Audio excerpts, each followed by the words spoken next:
Oh, hey, you're back. Buckle up, it's going to be a bumpy ride. We are after the end. Game Wolf plays Heretic, Episode 4, the ossuary. We are after the main end of the storyline. This is now the post... beyond the epilogue, where we have to have more story because more content.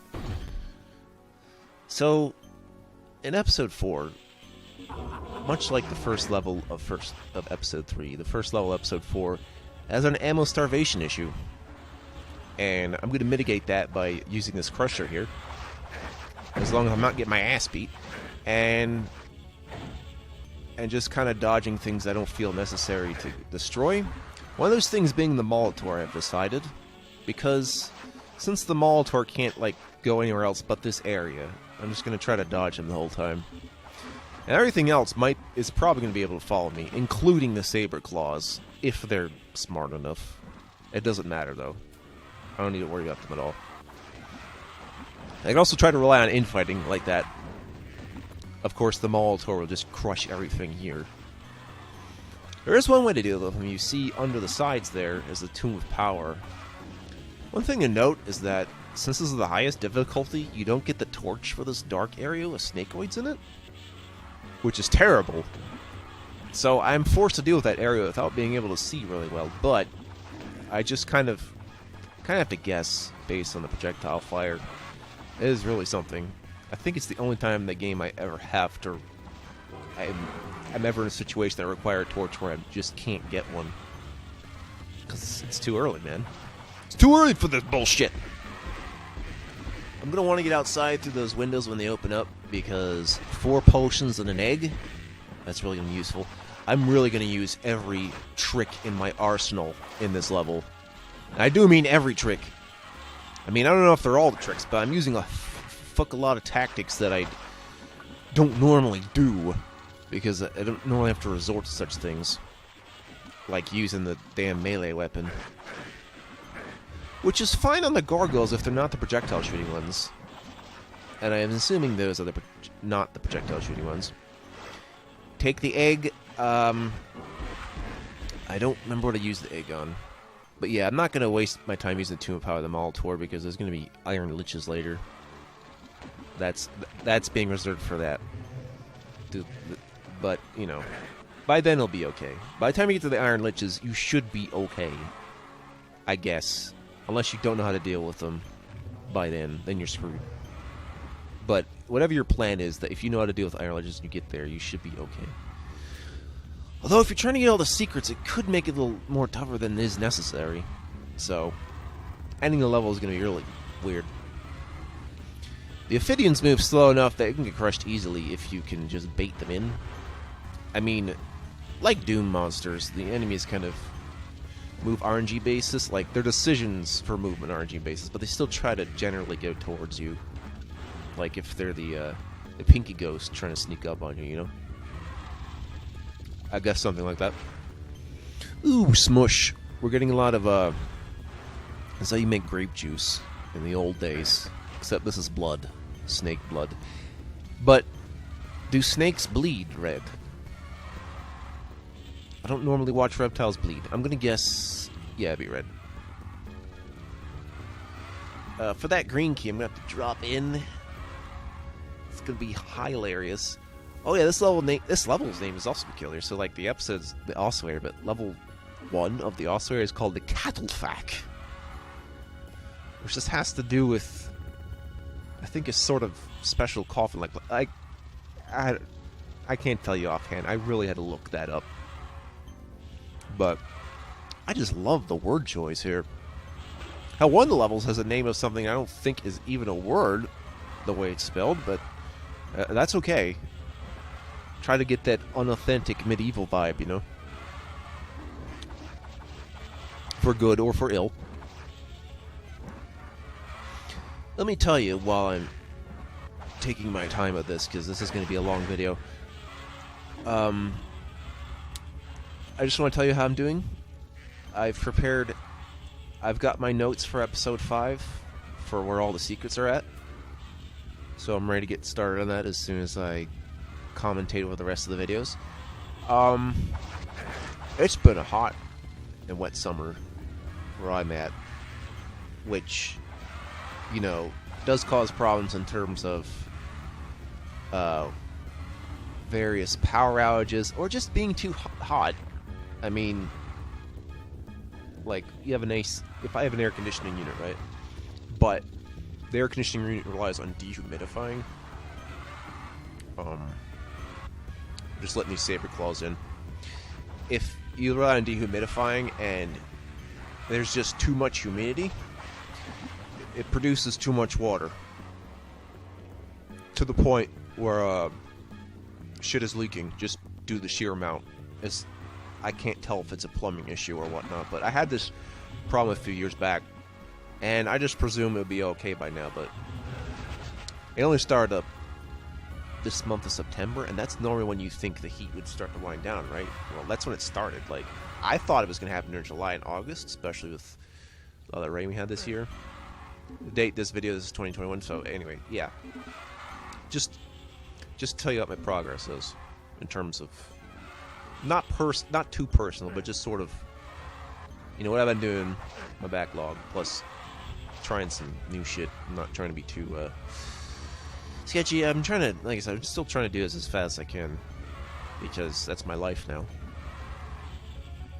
So, yeah. Let's do a summary. Let's continue. So, I haven't really evaluated how much damage the Crusher does to enemies, but I get the suspicion when the gargoyles are closer to where it is at its apex, at the height, near the ceiling, that it's going to get caught in it and thus do more damage, rather than if it felt it was getting hit when it was at the bottom, when it squeezed in. They have to be able to walk in and do the sprite height, and that Saberclaw just barely met that height, I guess, according to its hitbox, and got squooshed! So, yeah. Go through that door to meet another door with a switch.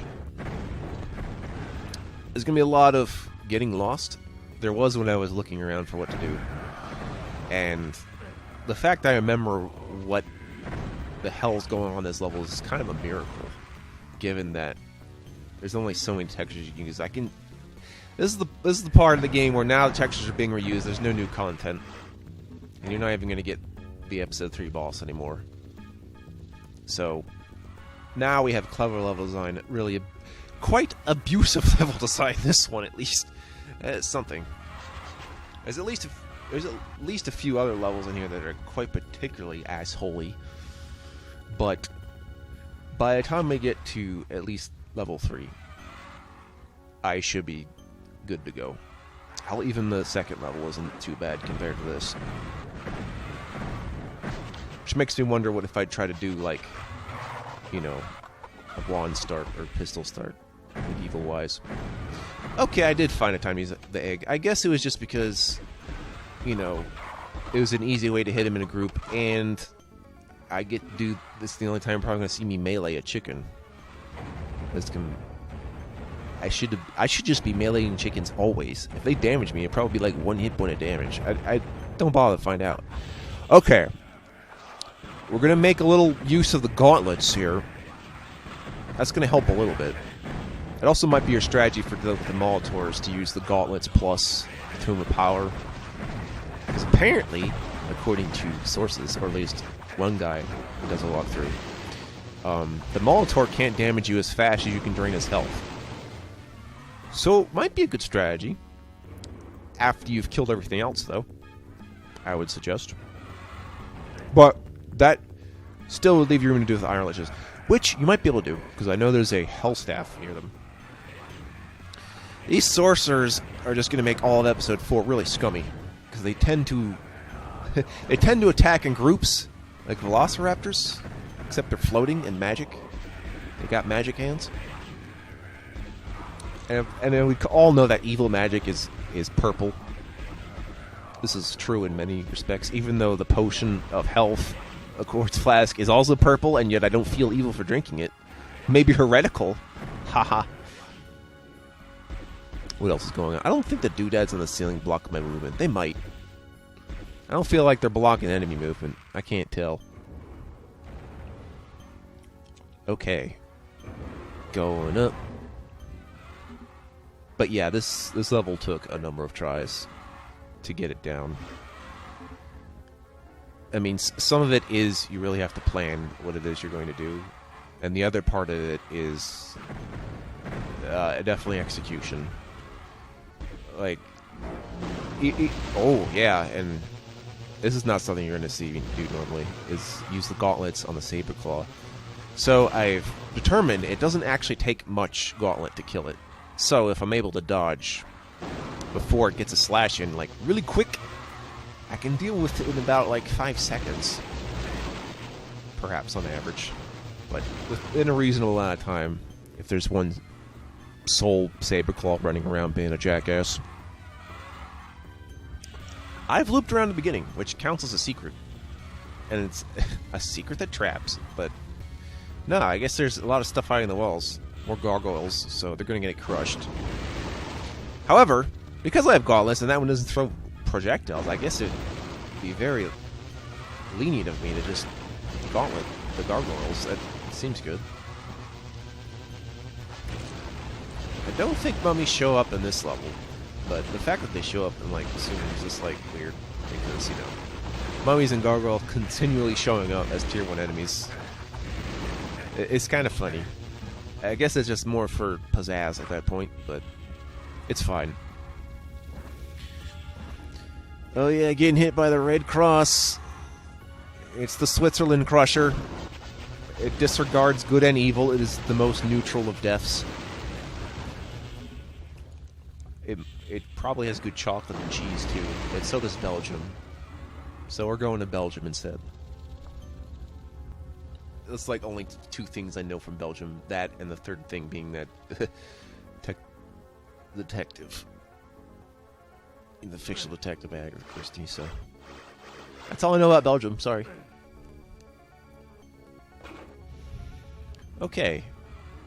I still have to actually get the green key, which means I'm not going to the secret route.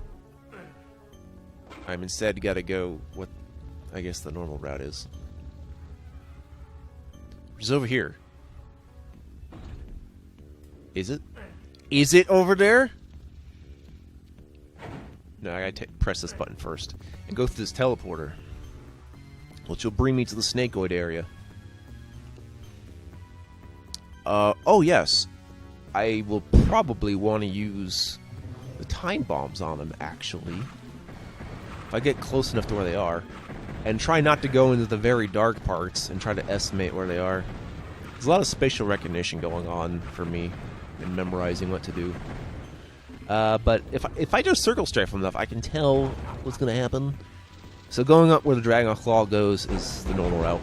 But there's also a wall opening in between those 2 hanging skulls, which will lead me to a chaos device. This'll save my ass later. That's why I figured I'd get it. It's another good level. It's another good opportunity for the chaos device, which is it's an underused item, I feel, in terms of purpose and practicality.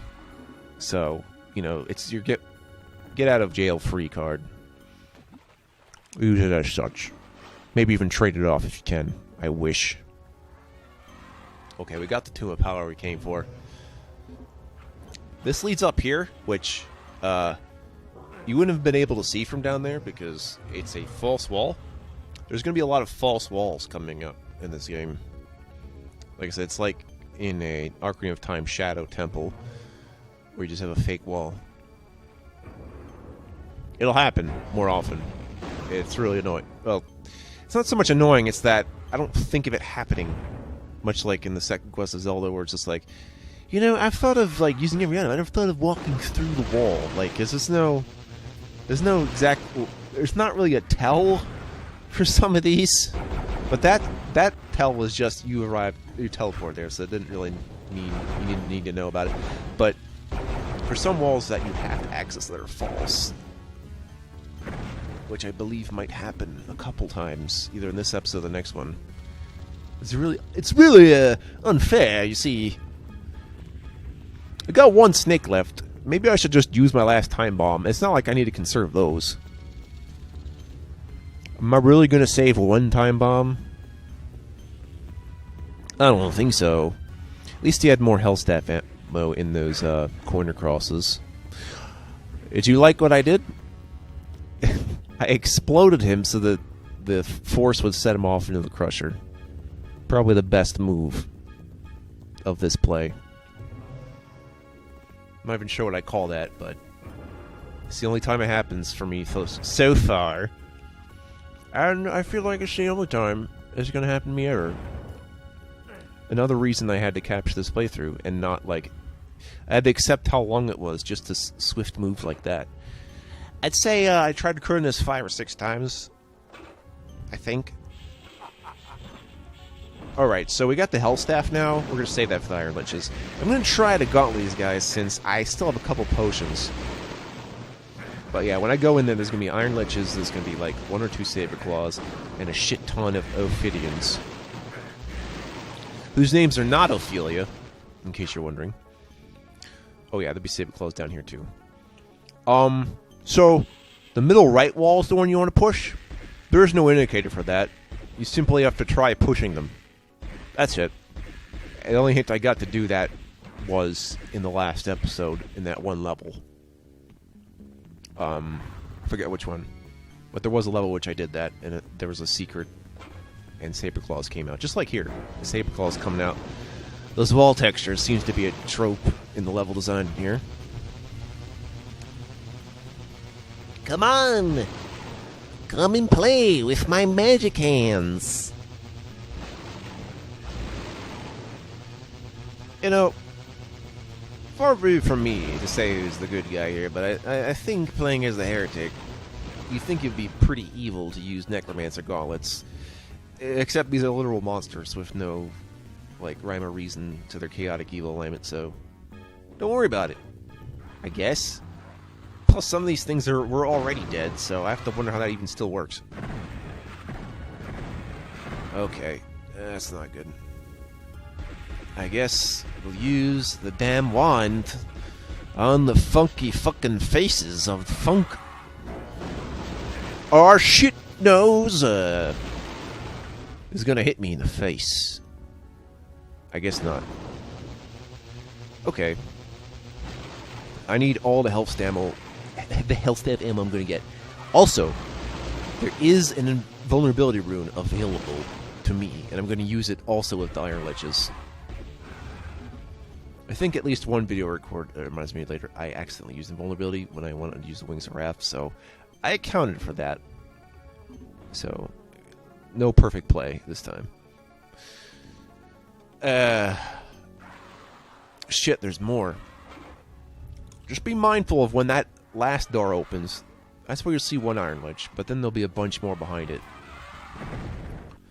I'm not sure if I'm going to deal with it directly from the front. I think I'm going to teleport around it, then Invulnerability Ring, then Tomb of Power, and use my fucking Hell Staff powered up, and just do Red Blood Acid Rain on them. Red Hellfire Rain? I guess Brimstone Rain. Yeah, that's the kind of weather they have in Hell, is Brimstone Rain. Although, you know, if you read Dante's Inferno, you know it's more than just Brimstone. That's just one part of it. Some of the other parts are like a dark forest, really cold places. The point is to exaggerate harsh environments, actually. Actually, it's not all firestorms. And shit.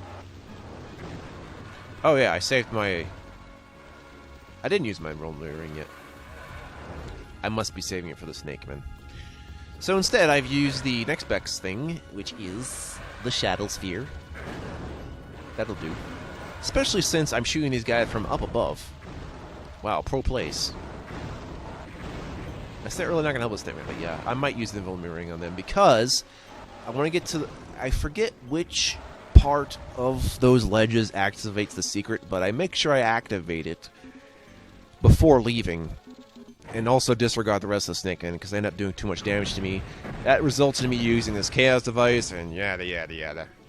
I'm surprised, because I haven't done this for about a week, and I kind of remember how it all goes, when I really shouldn't. I guess it's just a testament to, not even skill, but just memory. So, yeah. Ever think of how I end up being so good? It's literally because I just remember the things I did.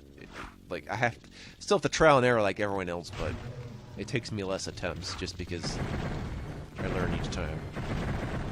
They say that everyone is still learning even beyond college level. So beyond, like, age 25 when people say that their brains have finished developing, or, like, the skull plates fuse, so there's no room. I don't know. I don't like to think about my brain deteriorating, so on a happy note, this has been really fun so far, you guys. Okay, claw orb. Apple arrows. Okay, just leave. Just leave.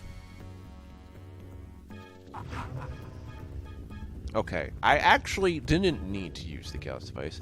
However, it's okay to waste the chaos device. So, it's rare enough. I'm alright with this. Just don't waste, like, rings. Don't waste the fucking invincibility. Don't waste the Tomb of Powers. Or some other stuff you shouldn't waste. You probably shouldn't waste the Mystic Urn. So, those are the top 3 items. But there wasn't an urn here. However, if you kill a Molitor, sometimes it drops a Mystic Urn. So, there was that opportunity. I believe... No, none of them dropped eggs. Next time we'll go to the blockhouse. The blockhouse has no secrets, and I must scream about them. But I'll talk about them. I'll talk about what isn't and is there next time. Goodbye.